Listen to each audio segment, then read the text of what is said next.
Urdu cover के मुअज़्ज़िज़ दोस्तों, मैं हूं माजिद मलिक और आप तमाम देखने और सुनने वालों को अस्सलाम वालेकुम। नाज़रीन ग्रामी, इमाम मादी ऐसी शख्सियत हैं जो आखिर वक्त में आएंगे और लोगों को जुल्म सितम से निजात दिलाएंगे। कई अहादीस से हमें इमाम मादी अलैहिस्सलाम के बारे में पता चलता है। जब जमीन जुल्म ज़्यादती से भर जाएगी तो उस वक्त अल्लाह ताला इमाम मादी को भेजेंगे जो जमीन को अदल इंसाफ से भर देंगे। लेकिन सवाल यह है कि इमाम मादी हैं कौन, वो कब आएंगे और इनका ज़हूर कहाँ होगा, क्या वो मकाम पाकिस्तान है? इन सब सवालों के जवाब जानने के लिए इस कीमती और मालूमाती वीडियो को आखिर तक जरूर देखिएगा और अपना ईमान ताज़ा कीजिएगा। दोस्तों, इससे पहले कि हम इमाम मादी अलैहिस्सलाम के ज़हूर की बात करें, हम इनके बारे में कुछ मुकम्मल मालूमात आपको देते चलें। इमाम मादी अलैहिस्सलाम दीन इस्लाम की तालीमात के मुताबिक काबिल एहतराम शख्सियत है, जिनके बारे में ख्याल किया जाता है कि वो क़यामत के करीब वाले वक्त में आएंगे। अहादीस से इनका आना साबित है। वो उस वक्त आएंगे जब दुनिया में फितना और फसाद हर तरफ होगा और इमाम मादी दुनिया में आकर अमन की बुनियाद कायम करेंगे। इमाम मादी के आने से फितना और फसाद खत्म हो जाएगा और वो अमन, रास्तबाजी और इंसाफ फैलाने की कोशिश करेंगे। यही वजह है कि मुसलमान इनके आने के मुंतजिर हैं।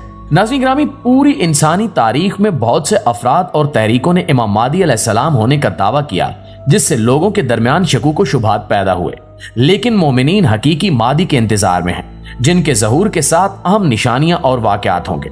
लेकिन यहां सवाल यह भी है कि हमें कैसे पता चलेगा कि कौन इमाम मादी है।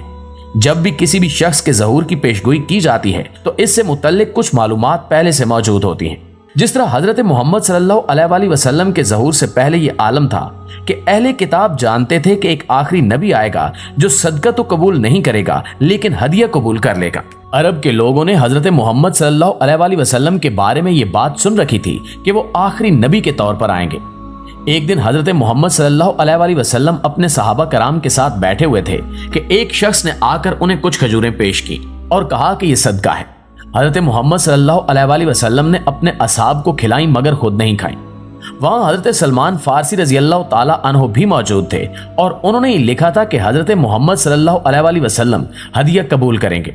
उन्होंने कुछ खजूरें आपकी खिदमत में पेश की और कहा कि यह हदिया है, तो आप सल्लल्लाहु अलैहि वसल्लम ने वो खजूरें खुद भी खाईं और अपने असहाब को भी खिलाईं। इस तरह ये बात जाहिर हो गई कि आप सल्लल्लाहु अलैहि वसल्लम में वो निशानी मौजूद है जो आखिरी नबी के बारे में बताई गई थी। बिल्कुल इसी तरह इमाम मादी के बारे में भी हमें निशानियां बताई गई हैं कि इनका नाम क्या होगा, इनके वालिद का नाम क्या होगा और वो किस वक्त आएंगे, जिससे हम इनके ज़हूर का अंदाजा लगा सकते हैं। सनन अबू दाऊद की हदीस है कि अगर दुनिया के खत्म होने में सिर्फ एक दिन बाकी रह जाए तो अल्लाह ताला मेरे खानदान में से एक आदमी भेजेगा जो जमीन को अदलो इंसाफ से भर देगा, जैसा कि पहले जुल्म से भरी हुई थी।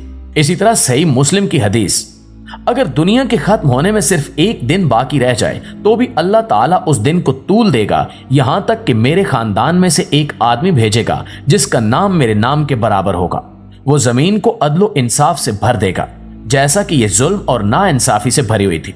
नाज़रीन ग्रामी, यहां इमाम मादी अलैहिस्सलाम की तरफ इशारा है। इनके मुताबिक वो उस वक्त आएंगे जब फितना और फसाद का दौर होगा। आजकल फितना और फसाद अपने पूरे अरूज पर है, हर तरफ जुल्म आम है।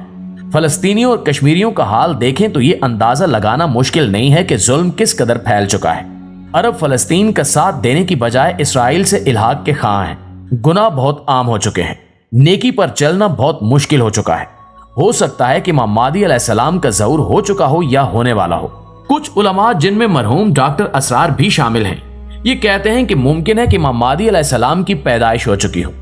मसनद अहमद की हदीस के मुताबिक मादी मेरी नस्ल से हैं, फातिमा की औलाद में से हैं। इस तरह सनन इब्ने माजा की हदीस के मुताबिक मादी मेरे शजरे नसब से है। इसकी पेशानी कुशादा और नाक ऊंची है। वो जमीन को अदलो इंसाफ से भर देगा जिस तरह वो जुल्म और नाइंसाफी से भरी हुई थी, और वो 7 साल हुकूमत करेगा। नाज़रीन ग्रामी, इन अहादीस से इमाम मादी अलैहिस्सलाम के बारे में कुछ अहम बातें पता चलती हैं।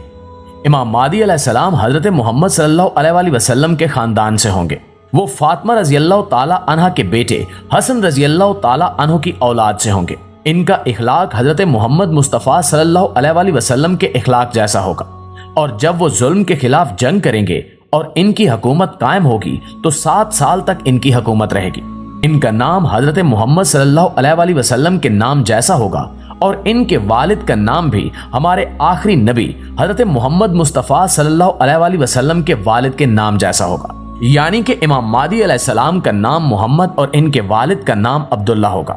लेकिन यह भी मुमकिन है कि इनका नाम हजरत मोहम्मद सल्लल्लाहु अलैहि वसल्लम के दूसरे नामों पर हो, जैसा कि अहमद या कासिम वगैरह। लेकिन गालिब गुमान यही है कि वो मोहम्मद नाम के होंगे। दोस्तों, अब बात करते हैं कि इनका ताल्लुक किस इलाके से होगा।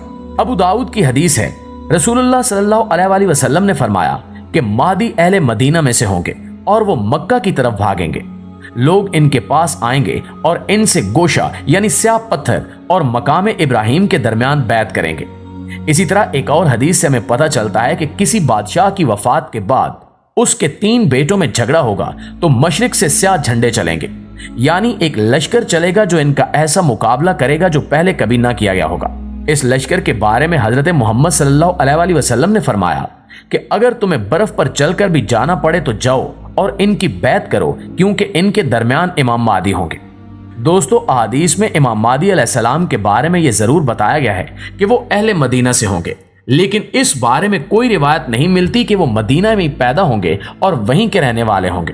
अगर हम दुनिया का नक्शा देखें तो सऊदी अरब के मशरिक में पाकिस्तान है और हदीस में वाज़ेह तौर पर बताया गया है कि मशरिक की तरफ से इमाम मादी अलैहिस्सलाम के लश्कर चलेंगे। मुख्तलिफ अहादीस और निशानियों पर गौर करें तो ये बात पता चलती है कि इमाम मादी अलैहिस्सलाम का लश्कर पाकिस्तान से चलेगा। बहुत हद तक मुमकिन है कि हजरत इमाम मादी अलैहिस्सलाम पाकिस्तान से ही होंगे। दोस्तों, हालिया हालात व वाक़यात को देखें तो हर तरफ मुसलमानों को जवाल का सामना है और मिस्र और इराक मुख्तलिफ इलाकों में मुसलमानों पर जुल्म जारी है। तो मुमकिन है कि उन इलाकों से मुसलमान पाकिस्तान में जमा हों और अल्लाह ताला इनको कुव्वत अता करे जो इमाम मादी अलैहिस्सलाम के लश्कर में शामिल हों। इसके अलावा अगर तारीख का जायजा लिया जाए तो हिंदुस्तान एक ऐसी सरजमीन है जहां सदियों से मुसलमान उम्मत के मुजद्दिद आते रहे हैं। अगर हम तहरीक खिलाफत की बात करें तो जब खिलाफत खत्म हुई तो तमाम मुसलमान मुल्कों में से सिर्फ हिंदुस्तान ऐसा था जहां से इस पर रिएक्शन सामने आया और खिलाफत के तहफ़्फ़ुज़ के लिए तहरीक चली। पिछली कई सदियों में हिंदुस्तान का खित्ता वो इलाका है जहां इस्लाम के बड़े नाम पैदा होते रहे हैं और इन्होंने इस्लाम के लिए बहुत सी खिदमात अंजाम दी। इन सब चीजों को देखते हुए बहुत से दानिशवर ऐसे हैं जिनके मुताबिक हजरत इमाम मादी अलैहिस्सलाम का ज़हूर पाकिस्तान से ही होगा और पाकिस्तान ही वो सरजमीन है जहां के बाशिंदे हजरत इमाम मादी का लश्कर बनेंगे और जुल्म के खिलाफ जंग में शामिल होंगे। अब जरूरत इस अमर की है कि हम अपने आप को इस काबिल बनाएं कि जालिम का साथ देने की बजाय और खामोश तमाशाई बने रहने की बजाय जुल्म के खिलाफ उठ खड़े हों। हजरत इमाम मादी के बाद हजरत ईसा अलैहिस्सलाम का नज़ूल होगा। ईसा अलैहिस्सलाम जिनको अल्लाह ताला ने जिंदा उठा लिया था, इन्हें वापस दुनिया में भेजा जाएगा और वो दज्जाल को कत्ल करेंगे। लेकिन याद रहे कि हजरत ईसा अलैहिस्सलाम के आने तक तमाम मुसलमान इनके इंतजार में हाथ पर हाथ धरे बैठे नहीं रहेंगे, बल्कि इनसे पहले मुसलमान हजरत इमाम मादी की क़यादत में जुल्म के खिलाफ जिहाद करेंगे। इसलिए जरूरी है कि आज हम भी इमाम मादी अलैहिस्सलाम के मुंतज़िर रहने की बजाय अभी से जुल्म के खिलाफ उठ खड़े हों। अल्लाह हमारा हामी और नासिर हो। आमीन सुमा आमीन।